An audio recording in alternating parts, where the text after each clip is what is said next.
Hello बच्चों, let's read the question.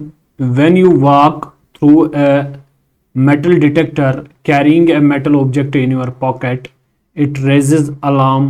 The phenomena works on electromagnetic induction, resonance in AC circuits, mutual induction in AC circuits, interference of electromagnetic waves. चलिए इस concept पे सबसे पहले बात करते हैं, आते हैं अपने की कॉन्सेप्ट की ओर। की कॉन्सेप्ट हमारा क्या बताता है? की कॉन्सेप्ट हमारा बताता है कि अगर आपके पास एक मेटल डिटेक्टर है, लेट अस सपोज ये मेरा मेटल डिटेक्टर है, इसको मैं मेटल डिटेक्टर की तरह दिखाता हूँ। यहाँ पे एक तरीका ये है दिखाने का। तो इस मेटल डिटेक्टर में क्या होता है, इसके अंदर जो होती है कुछ कॉइल्स लगी हुई होती है, कॉइल्स लगी हुई होती है, ठीक है। यहाँ पे कुछ कॉइल्स लगी हुई होती है और इन कॉइल्स की कुछ इंडक्टेंस होती है जिसको हम XL नाम बोलते हैं। इनकी कुछ इंडक्टेंस होती है जिनको हम XL नाम बोलते हैं। अच्छा, इसके अलावा क्या होता है? इसके अलावा ये चीज़ होता है कि जो ये कॉइल होती है इसको हमने कनेक्ट किया होता है एक कैपेसिटर के साथ। This is connected to the capacitor bank. Actually ये कैपेसिटर के साथ कनेक्टेड होता है और उसकी कुछ कैपेसिटिव रिएक्टेंस होती है जिसको हम XC के नाम से जानते हैं। ओके, ताकि most of the current that will pass through this circuit, maximum current जो है वो इस सर्किट के पास हो जाए। लेट अस सपोज एक बंदा आया जिसके जेब में एक मेटल का कंटेनर है, एक मेटल की टेली है, what ever may be inside his pocket. तो ये घुस रहा है इसके अंदर। तो होगा क्या असल में कि अगर हम इस चीज को देखेंगे कि this concept works on, this concept works on, it works on, ये किस पे निर्भर करता है? It works on the concept of, it works on the concept of principal of resonance. It works on the concept of principal of resonance. ये resonance के principal पे work करता है। देखो होता क्या असल में कि अगर मैं इम्पीडेंस लिखूं, इम्पीडेंस होता है बराबर R plus XL minus XC का whole square, R square plus XL minus XC का होल स्क्वायर। ओके, तो अगर एट रेजोनेंस की बात की जाए, एट रेजोनेंस की बात की जाए, रेजोनेंस के केस में क्या होता है? XL inductive reactance is equal to inductive capacitance. ये रेजोनेंस की कंडीशन कुछ ऐसी बनाई जाती है जिसमें ये दोनों क्या होते हैं आपस में बराबर। अगर ये दोनों बराबर है तो मेरी इंपीडेंस जो है that will be equal to R।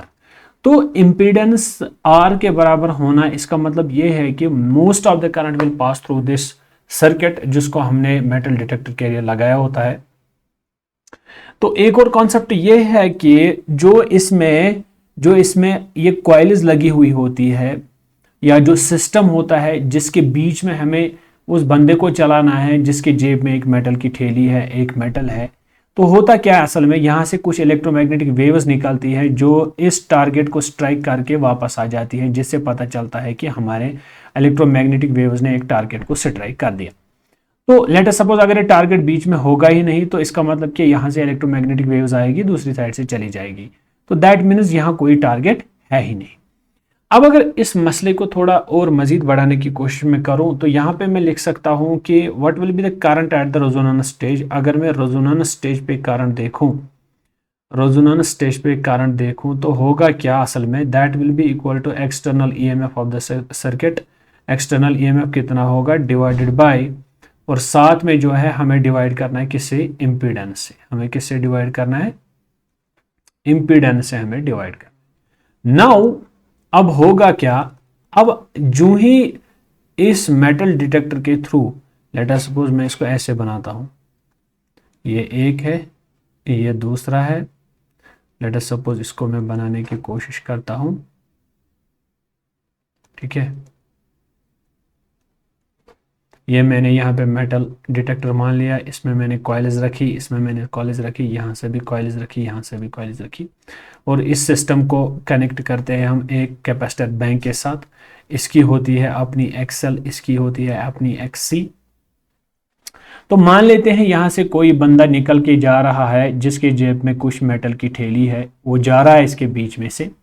तो होगा क्या, असल में होगा यही कि there will be change in the inductive reactance of the circuit. इस इंडक्टिव रिएक्टेंस के अंदर चेंज हो जाएगी। इसका मतलब यह है कि आपका Z किसके बराबर था, under root of R square plus XL minus XC का होल स्क्वायर।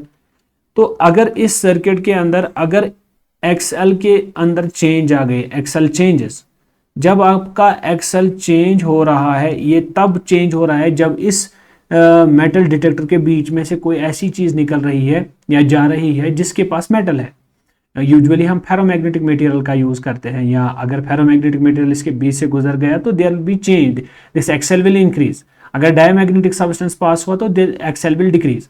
तो हम यहाँ पे इन जनरल ये बात करते हैं कि XL चेंज हो जाएगा। अगर XL चेंज हुआ तो there will be change in Z changes. अगर आपकी इंपेडेंस चेंज होगी, इसका मतलब है इंपेडेंस का चेंज होना, that leads to change in the current. तो ये आपका E divided by Z impedance बराबर था। अगर ये इंपेडेंस आपकी चेंज हो रही है, इसका मतलब आपकी करंट चेंज हो रही है। करंट का चेंज होना क्या यहाँ पे यहाँ पे क्या क्या दर्शाता है। एक चीज और जो मैं यहाँ पे कहना भूल गया कि इस सिस्टम के अंदर कुछ सेंसर्स भी होते हैं। तो दी सेंसर जो है वो अलार्म बेल जो है, दी सेंसर जो है वो अलार्म बेल बजाने में मदद करते हैं। अलार्म बेल को यानी उसको बजाने के अंदर जो है हेल्प करते हैं। तो नतीजा ये निकला कि जब भी आपके पास ऐसा कुछ होगा, जो ही आप क्रॉस करोगे इस मेटल डिटेक्टर के थ्रू, आपने कभी कभार एयरपोर्ट पे देखा होगा या आपने कुछ जब आपने बैग को उस रोटेटिंग पैड पे रखा होगा, तो वो सीधे ही डिटेक्ट करता है कि इसमें कोई मेटेलिक चीज़ है कि नहीं। The reason is simple.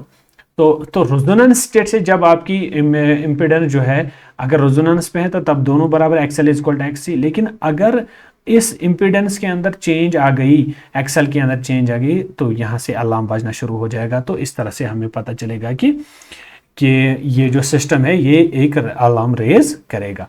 तो this whole phenomena works on the principle of resonance in circuits. तो ये इसका सही आंसर बनेगा। इलेक्ट्रोमैग्नेटिक इंडक्शन इसमें इसका यूज नहीं है। म्यूचुअल इंडक्टेंस का भी इसमें यूज नहीं है। इंटरफेरेंस ऑफ इलेक्ट्रोमैग्नेटिक वेव्स वो भी इसमें नहीं है। इसका सही आंसर जो बनेगा that is resonance in AC circuits. Hope you got the answer of this question.